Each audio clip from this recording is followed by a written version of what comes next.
Ireland.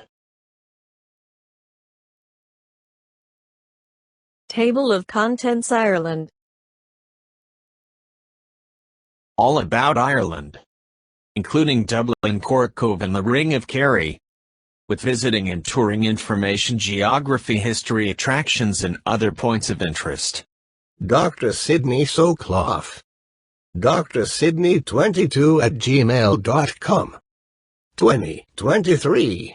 Narration by Dr. Sydney Soclof.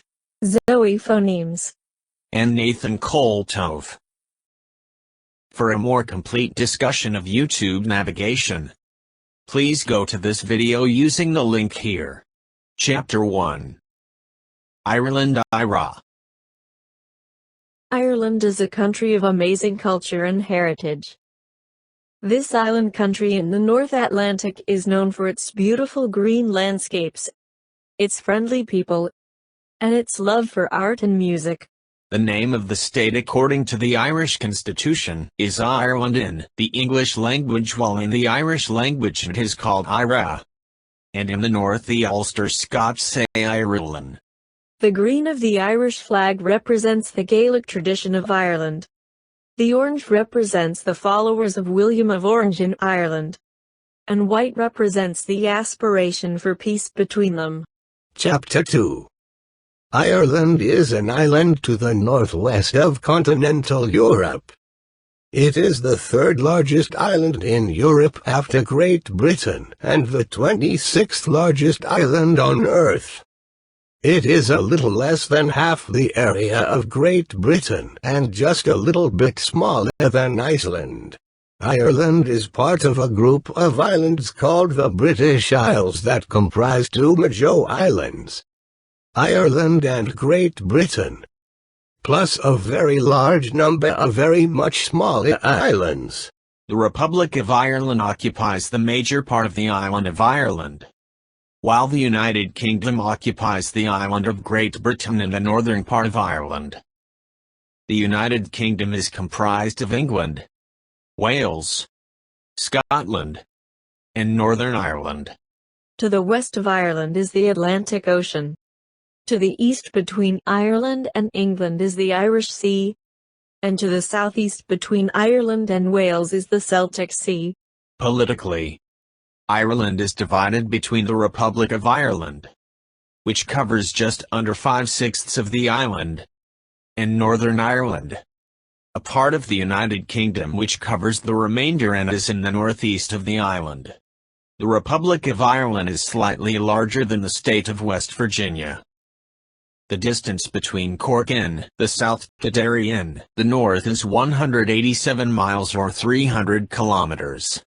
The population of the island is approximately 6.4 million. Just under 4.6 million live in the Republic of Ireland, and just under 1.8 million live in Northern Ireland. Ireland has relatively low mountains surrounding a mostly level to rolling central plain with several navigable rivers extending inland. The highest point in Ireland is Carantowo Hill at just 1,000 meters or 3,000 feet. On the west coast, there are rugged hills and scenic sea cliffs. Ireland is a country of many rivers and lakes. They refer lakes to as lochs, and these are found all over the country. The longest river in Ireland is the River Shannon, which is also the longest river in all the British Isles. The island has lush vegetation, a product of its mild but changeable oceanic climate, which avoids extremes in temperature. Thick woodlands covered the island until the 17th century. Today, Ireland is one of the most deforested areas in Europe. The only reptile is a small lizard, and it is true that there are no snakes in Ireland. The Ring of Kerry is a scenic tourist route in County Kerry in southwestern Ireland. This is the lush green Irish countryside that gave the island its nickname, the Emerald Isle. These are the provinces and counties of Ireland. Cork in the south is in Munster, while Dublin in the east is in Leinster. Note that part of Ulster is in the Republic of Ireland, and the greater part is in Northern Ireland. These are the major cities of the Republic of Ireland: Dublin and County Dublin at 1.1 million, Cork and County Cork at 200,000, Limerick and County Clare with 92,000, Galway and County Galway with 80,000 inhabitants, and Waterford and County Waterford and County Kilkenny with 52,000. Chapter 3. And now a little about the long history of Ireland. In 7500 BC the first known inhabitants settled in Ireland. Between 600 and 150 BC, Celtic tribes arrived on the island. In the year 432 St. Patrick arrived in Ireland, bringing Christianity. In the years 793 to 1014 Vikings from Scandinavia invaded and settled in the British Isles. Gradually there was the blending of the Viking, Scandinavian and Celtic cultures. Pope Adrian IV, the only English pope, issued a papal bull in 1155, giving Henry II authority to invade Ireland to bring the Irish Church more directly under papal control. And in 1171 Henry II landed in Ireland. Chapter 4. In 1171, the English began a lengthy period of conquest and control of Ireland. In 1541, Britain's King Henry VIII was declared King of Ireland by Englishmen living in Ireland. He opposes the Catholic religion. In 1608, Britain's King James I sent thousands of Protestant English farmers to Ireland to take over land owned by Catholic farmers. They settled mostly in the north. In 1692 new laws forbid Catholics to vote, own land or practice their religion. Such laws remained in effect until 1829. In 1800, the Act of Union reincorporates the Irish Parliament into the English Parliament. Ireland becomes part of the United Kingdom. In the years 1845 to 1852, a potato blight killed Ireland's staple food crop. During the famine, approximately 1 million people died, and 1 million more emigrated from Ireland, causing the island's population to fall by between 20% and 25%. There are more Americans of Irish descent in America than there are Irish in Ireland. Up to 30% of the Australian population is said to be of Irish bloodline. 30 million Americans have Irish ancestry.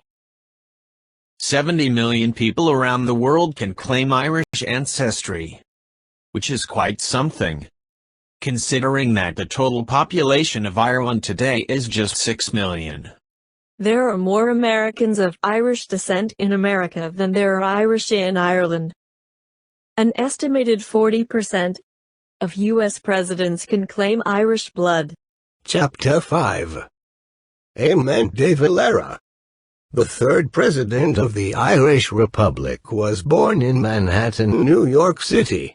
In 1916, in what came to be called the Easter Rebellion, armed Irish patriots rebelled against British troops in Dublin on the Monday after Easter. The British executed the rebel leaders. The Anglo-Irish War between the British and the Irish Republican Army took place between 1919 and 1921. Britain finally gave up control of most of Ireland, but tightened its grip on the 6 counties of Ulster in Northern Ireland. Northern Ireland was created in 1921, when Ireland was partitioned between Northern Ireland and Southern Ireland by an Act of the British Parliament. The majority of Northern Ireland's population were the Protestant descendants of colonists from Great Britain who wanted to remain within the United Kingdom. A significant minority, mostly Catholics, wanted a united Ireland independent of British rule. Then from 1921 to 1923, there was the Irish Civil War between those who accepted the treaty with the English and the Irish Republican Army, which wanted all of Ireland to be free of British rule. The Irish Republican Army lost the war. Between 1922 and 1948 was the period of the Irish Free State, with Dominion status, but with a gradual loosening of ties with England. At the beginning of the Second World War in 1939, the Irish Free State declared neutrality. In 1949, Britain declared Northern Ireland or Ulster to be a permanent part of the United Kingdom. The lower 26 counties of Ireland declared themselves the Irish Republic and free of British control. During anti-British protests in the Ulster town of Londonderry in 1972, 13 unarmed marchers are killed by British troops. An event now known as Bloody Sunday. Britain imposed direct rule on Ulster. A more intense era of bloodshed began. The Irish call this violence the Troubles. In 1990, Mary Robinson became the first woman president of Ireland. In 1998, Northern Ireland and the Republic of Ireland adopted the Good Friday Agreement, an important step in the peace process. In 2002, the euro replaced the Irish pound, or punt, as Ireland's official currency. Chapter 6. This is a brief outline of Irish history, the prehistoric period, and Christian Celtic culture. This is a brief outline of Irish history and the English conquest and control of Ireland. This is a continuation of a brief outline of Irish history and the English conquest and control of Ireland. This is a timeline of Irish independence and the Republic of Ireland. Chapter 7. Irish culture has had a significant influence on other cultures, particularly in the field of literature.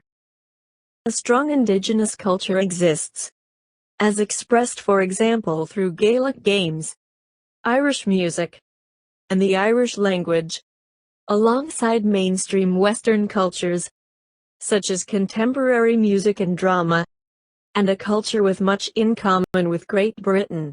The European Union officially recognized Irish as a working language in 2005. The Irish government began a 20-year plan to make Ireland a bilingual country, where everyone speaks both Irish and English. Irish is the national and first official language of the Republic of Ireland, with English being a second official language. Although this is technically the case, in practice almost all government debates and business are conducted in English. Irish, known as Gaelic, is spoken mainly in areas along the western coast. Ireland is not the only place Gaelic is spoken. The Isle of Man and parts of Scotland also speak Gaelic, and other Celtic dialects are spoken in Wales as Welsh. Cornwall is Cornish, and Brittany in France is Breton. Ireland is predominantly Roman Catholic with 87% of the population. The Church of Ireland, an Anglican denomination, has only 3%. And the Christians are just 2% of the Irish population. Chapter 8. Dublin in Irish, Bealcliath, is the capital and largest city of Ireland. Dublin in the province of Leinster is on the east coast of Ireland facing the Irish Sea. Dublin has a metropolitan area population of 1.9 million, making it by far the largest city in the Republic of Ireland, as well as the most populous on the island of Ireland. Dublin was founded as a Viking settlement. Dublin became the Kingdom of Dublin and Ireland's principal city following the Viking invasion. Dublin expanded rapidly from the 17th century and was briefly the second largest city in the British Empire. Following the partition of Ireland in 1922, Dublin became the capital of the Irish Free State. The Easter Rising of 1916, the Irish War of Independence, and the subsequent Irish Civil War resulted in a significant amount of physical destruction in central Dublin. The government of the Irish Free State rebuilt the city centre, Chapter 9. Dublin Points of Interest. Chapter 10. O'Connell Street, in Irish, Sradi O'Connell, is the main thoroughfare of Dublin.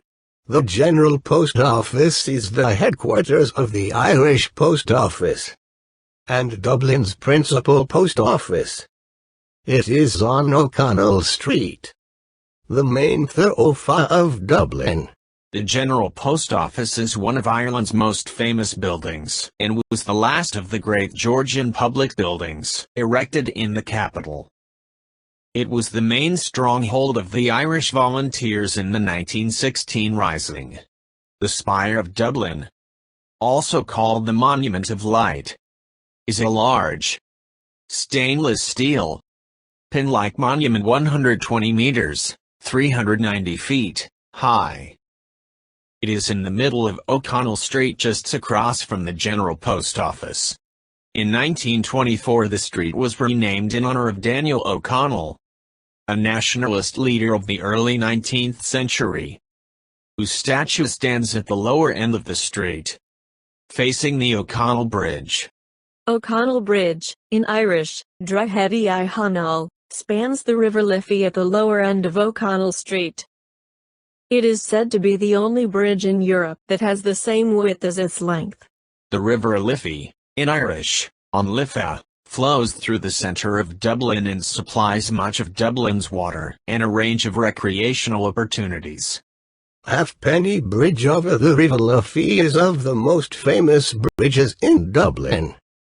It is called a halfpenny bridge because one had to pay half a penny to cross it. This is Dublin's oldest pedestrian bridge. Chapter 11.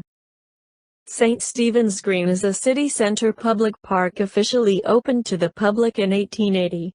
St. Stephen's Green is the largest of the parks in Dublin's main Georgian garden squares. Stephen's Green Shopping Centre is a large indoor shopping centre located at the top of Grafton Street, adjacent to St. Stephen's Green. St. Stephen's Green Shopping Centre opened in 1988. Grafton Street, in Irish, Srab Grafton, is one of the two principal shopping streets in the Dublin city centre, the other being Henry Street. It is Ireland's world-famous shopping street and extends from St. Stephen's Green in the south to College Green in the north.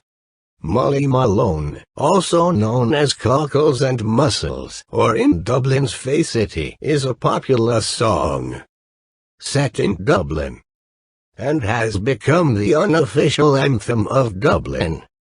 The Molly Malone statue was unveiled in 1988.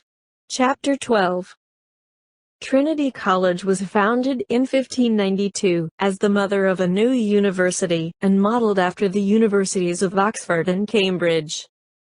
However, unlike these, this was the only college that was ever established, so the designations Trinity College and University of Dublin are synonymous for practical purposes. Trinity College is one of the 7 ancient universities of Britain and Ireland, as well as Ireland's oldest university. The Library of Trinity College Dublin serves Trinity College and the University of Dublin. The Library of Trinity College is the largest library in Ireland. Chapter 13. The Library of Trinity College is the permanent home to the famous Book of Kells. The Book of Kells is an illuminated manuscript containing the full Gospels of the New Testament in Latin. It was created in a Columban monastery in Ireland around 800 AD. It is a masterwork of calligraphy and is widely regarded as Ireland's finest national treasure. 2 of the 4 volumes of the Book of Kells are on public display. One open to a major decorated page and the other to a typical page of text. The volumes and pages shown are regularly changed. Chapter 14. This area has been home to the Guinness Brewery since 1759, when Arthur Guinness signed a lease for 9,000 years. The Guinness Storehouse building dates to 1904 and is built in the style of the Chicago School of Architecture. The Guinness storehouse was once the fermentation plant of the brewery, and is now a 7-story visitor experience, dedicated to the history of the making of this world-famous beer. Guinness Storehouse is Ireland's #1 visitor attraction. The Old Jameson Distillery is the original site where Jameson Irish whiskey was distilled from 1780 until 1971. It has a visitors center that provides guided tours, whiskey tastings, and a gift shop. The Irish Whiskey Museum offers guided tours tracing the history of whiskey through interactive exhibits, plus a tasting at the end. It is centrally located at 119 Grafton Street. Chapter 15. Phoenix Park is one of the largest enclosed recreational spaces within any European capital city. Phoenix Park was established in 1662 on behalf of King Charles II as a royal deer park. Phoenix Park has large areas of grassland and tree-lined avenues, and since the 17th century has been home to a herd of wild deer. The National Botanic Gardens are in Glasnevin, 5 kilometers northwest of the centre of Dublin. The gardens were founded in 1795 and now contain 20,000 living plants and many millions of dried plant specimens. The Dublin Zoo is in Phoenix Park. It is the largest zoo in Ireland, and one of Dublin's most popular attractions. The Dublin Zoo opened in 1831. The National Botanic Gardens has several architecturally notable greenhouses and is Ireland's second most visited free attraction. The National Museum of Ireland was established in 1877, and now has almost 4 million items in its collections. The National Museum of Ireland has a strong emphasis on Irish art, culture, and natural history. The famine sculptures in the Dublin Docklands we presented to the city of Dublin in 1997. They commemorate the Great Famine of the mid-19th century. During the famine, approximately 1 million people died and 1 million more emigrated from Ireland, causing the population to fall by between 20% and 25%. No event in history has had a more profound effect on Ireland than that of the Great Irish Famine of 1845 to 1849 caused by potato disease, commonly known as potato blight. The Jeanie Johnston Tall Ship and Famine Museum offers tours below and above the deck of a replica of a 19th-century ship that took Irish emigrants to America. Although blight ravaged potato crops throughout Europe during the 1840s, the impact and human cost in Ireland, where 1/3 of the population was entirely dependent on the potato for food, was exacerbated by political, social, and economic factors. The Bord Gáis Energy Theatre is a 2,111 capacity theatre in Dublin that opened in 2010. The Christchurch Cathedral, or, more formally, the Cathedral of the Holy Trinity, is a cathedral of the Church of Ireland. It is older than Dublin's other medieval cathedral, St. Patrick's Cathedral. The Abbey Theatre was founded as Ireland's national theatre by W. B. Yeats and Lady Gregory in 1904 to bring upon the stage the deeper emotions of Ireland. The present building replaces the original building lost to a fire in 1951. The Abbey was the first state-subsidized theatre in the English-speaking world. St. Patrick's Cathedral was founded in 1191. It is the national cathedral of the Church of Ireland. With its 43-metre, 141 feet, spire, St. Patrick's is the tallest church in Ireland. St. Patrick's Cathedral is also the largest church in Ireland. Church of Ireland is of the Anglican denomination, the largest Protestant denomination in Ireland.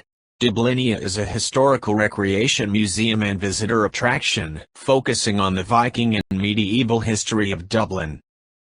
It is in a part of Dublin's Christ Church Cathedral. Dublinia features historical reenactment, with actors playing the roles of Vikings and medieval Dubliners and recreations of Viking and medieval era buildings and street scenes. Chapter 16. Dublin Castle was the seat of the United Kingdom government's administration in Ireland from 1171 until 1922. It is now a major Irish government complex. Most of Dublin Castle dates from the 18th century. Though a castle has stood on the site since the days of King John, the first Lord of Ireland, Dublin Castle is now a major Irish government complex. Most of Dublin Castle dates from the 18th century. Although a castle has stood on the site since the days of King John, the first Lord of Ireland. The castle today is a major tourist attraction and is used for state dinners and the inauguration of the Presidents of Ireland. Chapter 17. Kilmainham Gaol held some of the most famous political and military leaders in Irish history, such as Robert Emmet, Charles Stuart Parnell, the 1916 Rising Leaders, and Eamon de Valera. Kilmainham Gaol gives a dramatic and realistic insight into what it was like to have been confined in one of these forbidding bastions of punishment and correction between 1796 when it opened and 1924 when it closed. Leaders of the rebellions of 1798, 1803, 1848, 1867, and 1916 we detained here. The Dublin Writers' Museum opened in 1991 and occupies an original 18th-century house. The museum was established to promote interest, through its collection, displays and activities, in Irish literature as a whole, and in the lives and works of individual Irish writers like James Joyce, George Bernard Shaw, William Butler Yeats and Patrick Pearse, both as history and as actuality. The Irish Jewish Museum is a small museum dedicated to the history of the Irish Jewish community. The Irish Jewish Museum was opened in 1985 by Chaim Herzog, who was then President of Israel and was born in Ireland. The museum is in a former synagogue built in 1917. The synagogue is preserved. There are also artifacts on display and the museum houses genealogical records.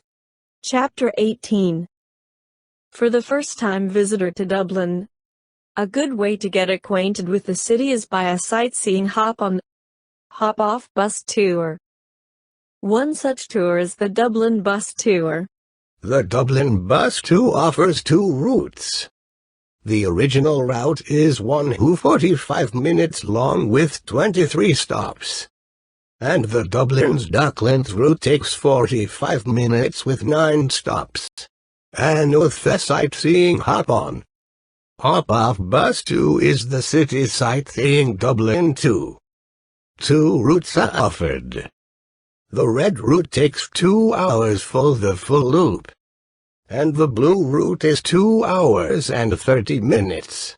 City sightseeing offers several tours in and around Dublin. This is a map of the two routes of the City Sightseeing Dublin Tour. This shows the 23 stops on the red route, and the 21 stops on the blue route. Chapter 19. Cork. In Irish the city is pronounced Cork, from Corcac, meaning marsh.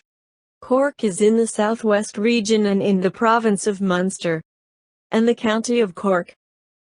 With a population of 120,000, it is the second largest city in the Irish state and the third most populous on the island of Ireland after Dublin and Belfast.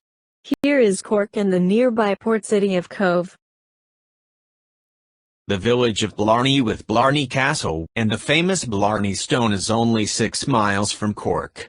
Here is Cork, the nearby port of Cobh, and the River Lee. Cork is built on the banks of the River Lee, which divides into 2 channels at the western end of the city. The city center is located on the island created by the channels. At the eastern end of the city centre where the channels reconverge are quays and docks along the river banks. This leads to Loch Mahon and Cork Harbour, one of the world's largest natural harbours. Chapter 20. Here are some of the principal points of interest in Cork. St. Patrick's Street, an Irish, Sráid Naom Padraig, is the main shopping street of Cork. Since its redevelopment in 2004, it has twice won the award as Ireland's best shopping street. St. Patrick's Street runs in a curve from St. Patrick's Quay to Daunt Square, where it meets the Grand Parade. The street obtains its curved shape due to its location over an arm of the River Lee. St. Patrick's Street is home to several notable retail outlets, such as Brown Thomas Dunn Stores, Debenhams, Marks and Spencer and Penny's. The English Market or City Market dates to 1610, although the present building was built in 1786. The English Market is right off St. Patrick's Street. The market provides a colorful insight into local tradition and culture. This is the Merchants Quay Shopping Centre. Here is the location of the Merchants Quay Shopping Centre. The Grand Parade and the South Mall are two of the major streets in Cork. Here are the Grand Parade and the South Mall. In the late 17th and early 18th centuries, French Protestants, Huguenots, arrived in Cork fleeing from religious persecution at the hands of Louis XIV of France. Their influence can still be seen in place names and of the French Church Street. Theobald Matthew, 1790–1856, was an Irish teetotalist reformer, popularly known as Father Matthew. The movement with which his name is associated began in 1838, with the establishment of the Cork Total Abstinence Society, which relied on one act of will to keep sober for life. It could be made by anybody, either with or without an alcohol problem. This is the statue in honor of Theobald Matthew on St. Patrick's Street. Bishop Lucy Park is one of the very few green spaces in the city centre, and by far the largest. Bishop Lucy Park is located between Grand Parade and South Mine Street. The impressive Cork City Hall was constructed from large limestone blocks and opened by President Eamon de Valera in 1936. St. Finbarr's Cathedral, in Irish, Ardígleas Naom Fionn Beara, is a cathedral of the Church of Ireland begun in 1863 and dedicated to the patron saint of Cork. University College Cork is constituent university of the National University of Ireland. The university was founded in 1845 as one of three Queen's Colleges located in Belfast, Cork, and Galway. The buildings are styled after the Tudor Gothic period. This is the historic Jewish quarter of Cork. Chapter 21. Cobh is a popular tourist seaport town on the south coast of County Cork. Here is Cobh on the south side of Great Island. The distance from Cobh to Cork is 27 kilometers, or about the 30-minute travel time. The locality, which had several Irish-language names, was first called Cobh, the Cove of Cork, in 1750. It was renamed Queenstown in 1850 to commemorate a visit by Queen Victoria. Queenstown remained the town's name until 1920 when it was renamed Cobh with the foundation of the Irish Free State. Cobh is a Gaelicization of the English name Cove and has no meaning in the Irish language. Almost 100,000 cruise liner passengers and crew arrive in the town of Cobh each year when their ships berth right in the center of the town at Ireland's only dedicated cruise terminal. Tourist attractions are focused on the immense maritime and emigration legacy of Cobh.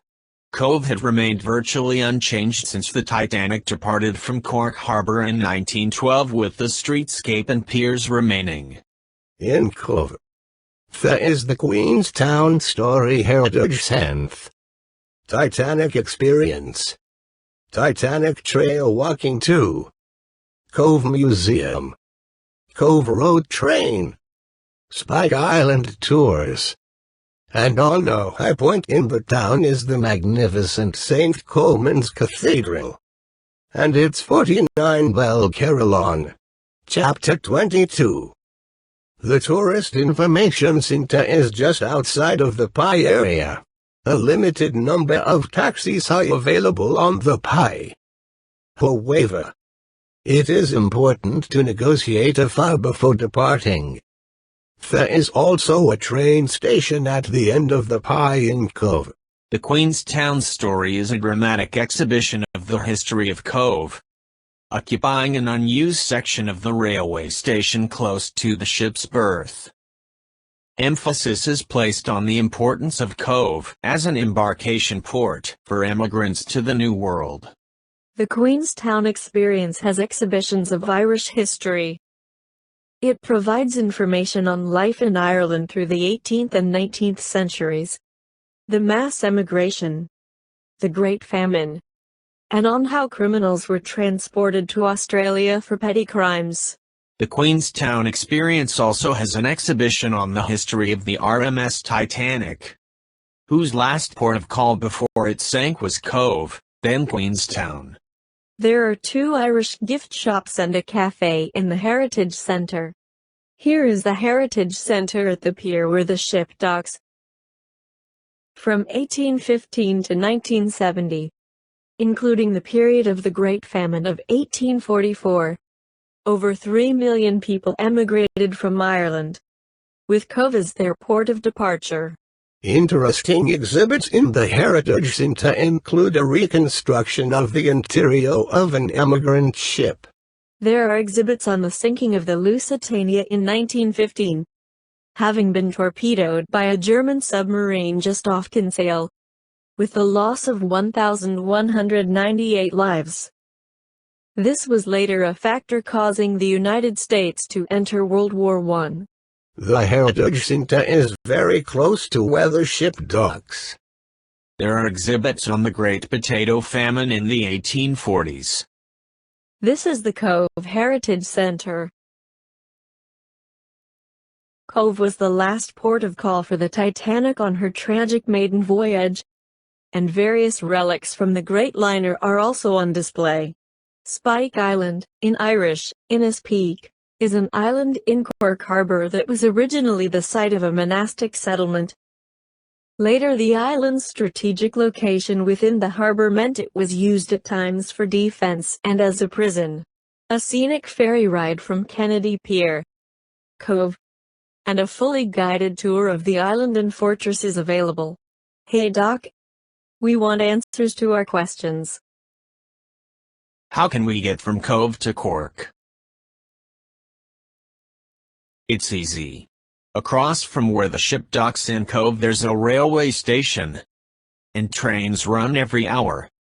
On the half-hour to Cork.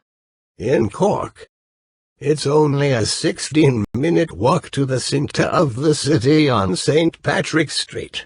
Coming back from Cork to Cobh there's a train every hour. On the hour. Chapter 23.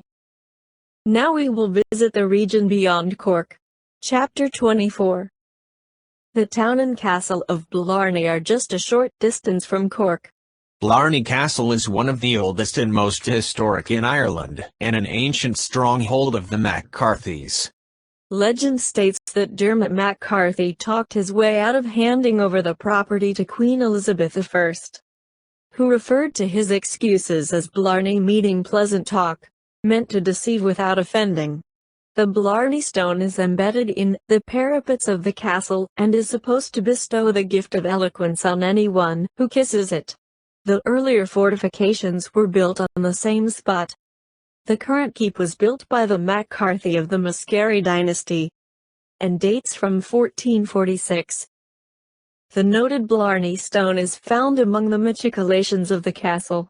Blarney Castle is just 5 miles from Cork and 19 miles from Cobh. Blarney Village is a small town close to Blarney Castle. Blarney Castle is the third to have been erected on the site and was built nearly 600 years ago by one of Ireland's greatest chieftains, Cormac MacCarthy. The Blarney Stone is a block of bluestone built into the battlements of Blarney Castle. Millions of visitors have flocked to Blarney Castle and the Blarney Stone, the legendary Stone of Eloquence.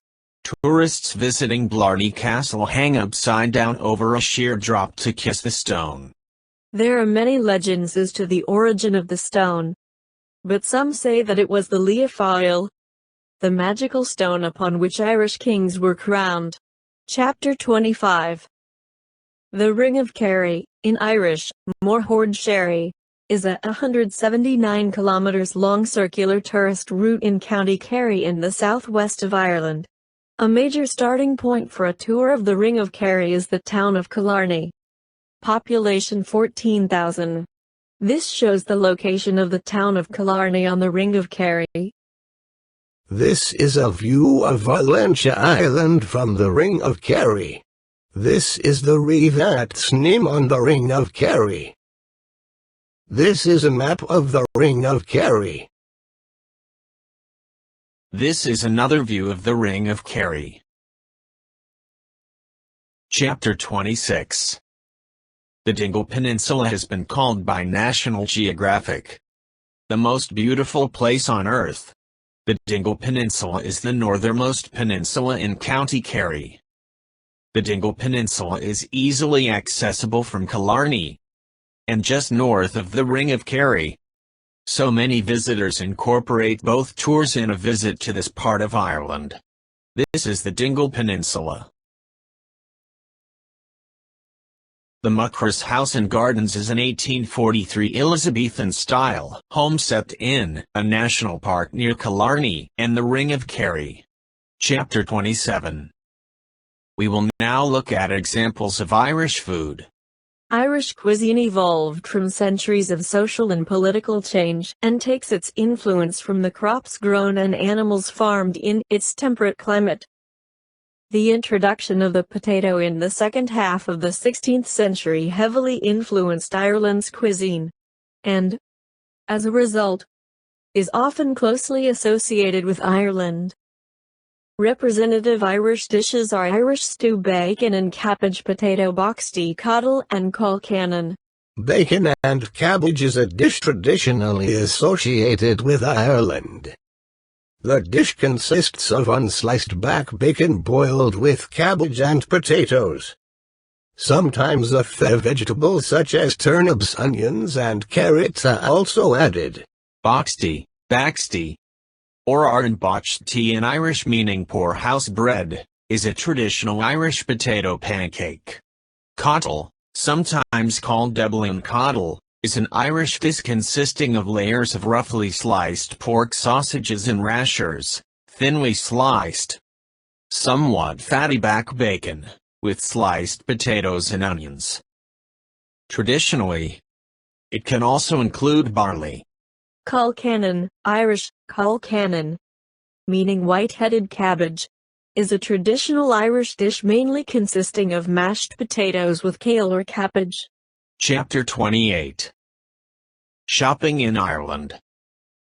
Local handicrafts include quality woolens, hand-knit sweaters, and tweeds. Waterford crystal originates from the town of the same name, about 125 kilometers from Cork. Chapter 29. Music and dance have been at the very heart of Irish culture and heritage. Irish traditional songs and dances have been passed down through the years to give Irish people their strong cultural identity and remain a large part of Irish social life. Chapter 30. Will it be hot? Or will it be cold in Ireland?